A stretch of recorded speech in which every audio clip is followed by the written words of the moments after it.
Hi, and welcome to episode 6 of Red Shoe Diaries. And, okay, so we're good. Whew. Finding places to prop my camera is part of the interesting thing of this. So, today's topic is going to be about trusting ourselves as women and people, human beings. So a lot of these things are geared towards females. It definitely pertains to males too. And how to work with your health on a holistic level and being your own healthcare provider. So I'll give a bit more of my background in these fields and why I have the stance that I do, or take the stance that I do. So when I first went to school 20 years ago for 3 semesters, I was a communications major, and then I actually did 2 more quarters out on the West Coast. Grew up on the East Coast and moved to the West Coast and did some schooling there too, and that's where I studied health and human sexuality, and that was one of my favorite classes. My teacher was amazing. I don't remember his name, but I always remember Dr. R.E.D, which he told me are the cornerstones of health: rest, exercise, and diet. He said, you tell me about those things in your life and I'll tell you how your health is. And I found it to be pretty on the money, and one of the coolest things about that concept is how so much of those things, are up to us. I think that too many people put too much, rely too much on their doctors to doctor them, just like teachers too. Once you get to the college level, it's up to you. Your teachers are guys, and they're definitely teaching you things, but they're more helping you stay on track, like a coach, as opposed to as in high school, when some people learn is they expect the teacher to give them all the information and just memorize and regurgitate it. And honestly, that's not really my style. It hasn't been since I was a kid. I did learn in a different way. I was encouraged ever since elementary school. I was tested as to my style of learning, and I learned really well on my own. So anyway, not to get too sidetracked on that, but basically now that I'm back in school, which I started again last year, I am 3 semesters into a program. I'm a biology major, and I am focusing on the biomedical track. And I originally wanted to be an osteopath, a physiatrist, actually a doctor of osteopathic medicine with a specialty in physiatry. But now I'm considering naturopathic medicine, which is something I considered and looked at 20 years ago. I'm not going to go into the details of all these things. If you're curious, go ahead and Google them, because they are awesome. And I don't know if I'm going to definitely do the naturopathic route, but it definitely still has a strong appeal to me. I also am very interested in women's health and medicine, and obviously sexual issues. So I don't know if I'm going to go into that, but I definitely prefer the hard sciences versus the soft sciences. So I don't know, but I have some time to figure that out. Also thinking maybe I'll come up with some kind of genetically engineered organism that helps create positive changes specifically for women, or somehow deals more with women's issues, because not enough research has been done for us. And when I was having lunch today with a friend I hadn't seen, I saw her last year, but for different reasons. I was more of a healthcare provider for her as opposed to seeing her as a friend at that point. So anyway, we had a nice talk today, and though she hasn't had a hysterectomy, she did mention the issue of it and medication specifically, and it really is an issue in terms of how women's bodies are looked at, cared for. I think that too many of us just think, doctors know everything. They definitely, for as many years as they're in school, you'd think they know, but no. I mean, that's really the biggest sign of someone who truly, in my opinion, is an intelligent person, is to always be learning, but to also know their limitations and be able to say, I don't know, but I'll look into it for you. And my biggest thing with a lot of allopathic medicine, which is one of the reasons I do appreciate Western medicine and medical doctors, I just think too often they're they jump the gun a bit and encourage surgery as a cure-all. And the body, I think it's a last resort, and a lot of healthcare providers that provide alternative medicines, they even chiropractors, acupuncturists, massage therapists, occupational therapists even, they take a more creative approach as opposed to going in and treating, in my opinion, symptoms. I mean, sometimes it is the core, especially when you're taking out tumors or obviously fixing broken limbs and things like that. But again, I think let's wait and try these other methods first. Self-care, though, that's the biggest thing. I plead and I'm imploring. That's why you see me doing these every day. I mean, it's not, I do enjoy making these videos and getting this information out, but honestly, the biggest reason I am doing these things is for that one person, let alone say the millions of people this could affect. But say if it's just one person that I can help take their power and grow exponentially with it just by the acknowledgement and practice of it. And one of my favorite quotes by Bruce Lee is falling in love with the training. You know, it can be tedious out here, you know, constantly working and keeping up with all the day-to-day chores of life. You know, I live alone, as opposed, you know, not counting my animals, but I take care of, you know, my house, my job, a lot of friends and family. And when I have a boyfriend or when I had a husband, I took good care of them too. But no, I did not always take good care of myself.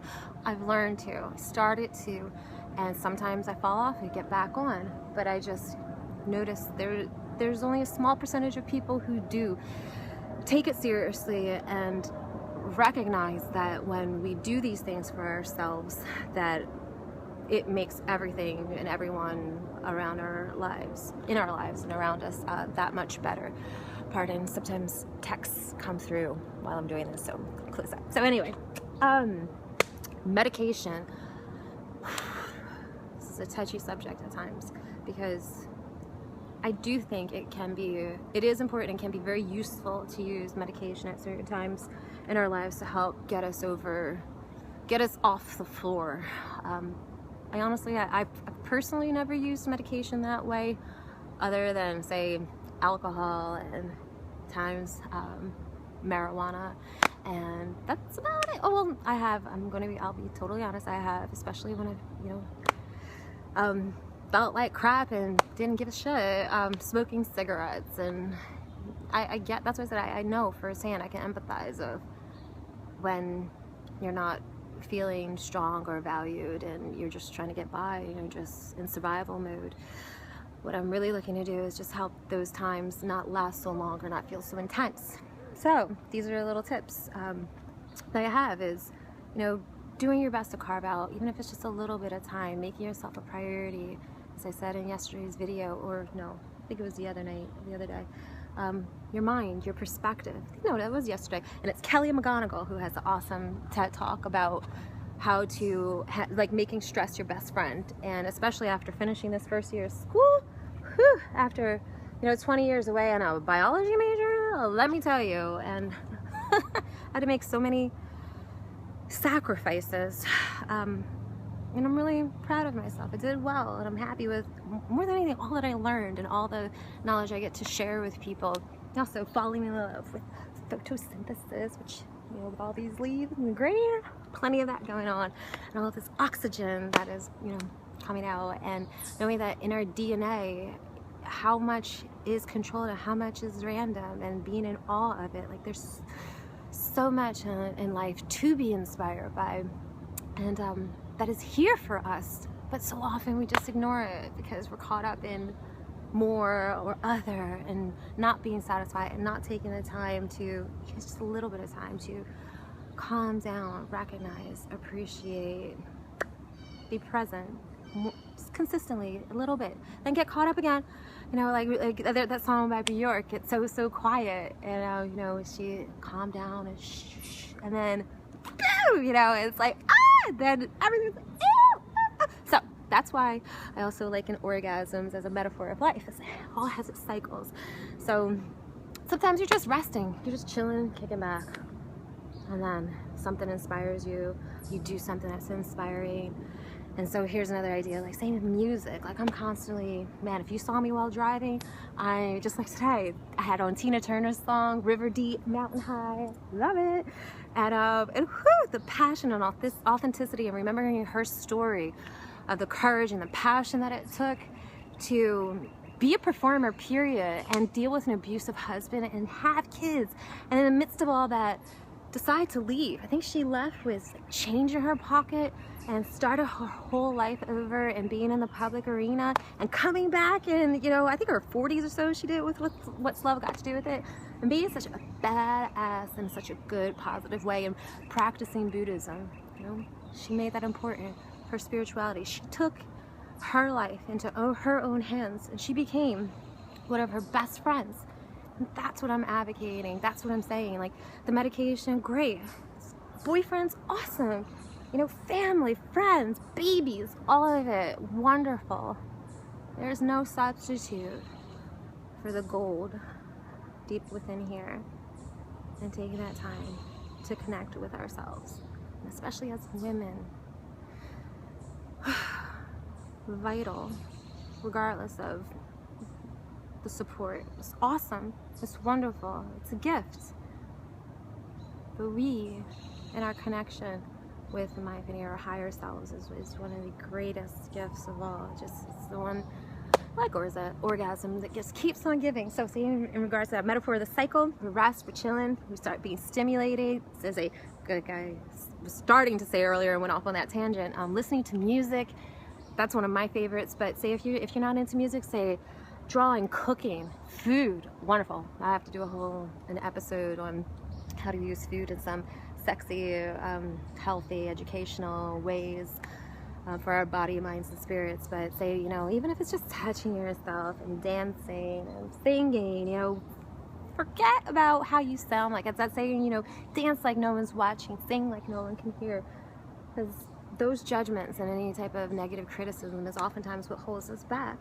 And then so we're resting, chilling, stimulating, that orgasm. Whew. I don't mean to be dramatic, but that's just how I naturally am. That's how it feels to me, and it just takes over me, and oh my gosh, it's amazing. And then you're chilling again, and that's when you're, say, basking, as I call it, basking in my afterglow, and it's wonderful. And then, you know, you rest, you're chilling again, and then you start being stimulated. But it's a cycle, and sometimes we're on the upswing, and then sometimes we're peaking, and then sometimes we're coming down, and then sometimes we're resting and chilling. And even when those bad times when you're on the floor and the pain is a lot and the depression sets in, again, I've been there, I've gone through it. It's not my norm, but I have endured. And one of the things that got me through is knowing it doesn't have to stay this way. And even though it's hard and I could do things to make it go a little bit faster, it's just where I am. And I, you know, made it through, and definitely with the help of friends, but more than anything, my connection to nature, to myself as nature and as a woman. So the medication that I did, the part that I didn't mention about the medication that my friend did earlier, is that sometimes it can numb you. So that's why I say do your best not to get too stuck on the medications. I know she mentioned Paxil, and I think another friend has mentioned Valium. Definitely, I believe, Vicodin and Percocet, so they can be muscle relaxers, I believe. I'm not totally positive, I think so. And painkillers. They, yeah, they can really numb and deaden your sensitivity. So, something to keep in mind. I'll get into hysterectomies another time, because these videos, man, whew, I know I can talk, and they're getting a bit longer than I really want them to be. So I'm gonna go ahead and wrap up this episode. But I do suggest, there's a great video by this woman, Alissa Vitti, I believe her name is, and I'll post the link below this video. Her TEDx talk was awesome, and she actually wanted to be a medical doctor and decided to pursue, can't remember what she became, I think maybe a sex therapist, I'm not sure. I know she is a therapist and is helping many women, but she's one of the only women who talked about the different hormonal cycles and how the different hormonal changes in our cycles that do affect how we think and feel, and how to use them positively by acknowledging them, and also, you know, working on our rest, our exercise, and our diet according to where we are in our cycle. So she's based in New York. She has a fantastic website, and her TEDx talk is definitely worth watching. I think it's about 15 or 20 minutes.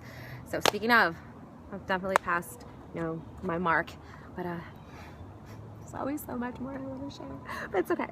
Tomorrow's another day. Glad to have done this. Thank you for watching and listening, and please share the loves and share the loves. Share your loves, period. Most importantly, with yourself, and then when you feel comfortable, share them with others. Thank you. I love you, and may you have a wonderful life.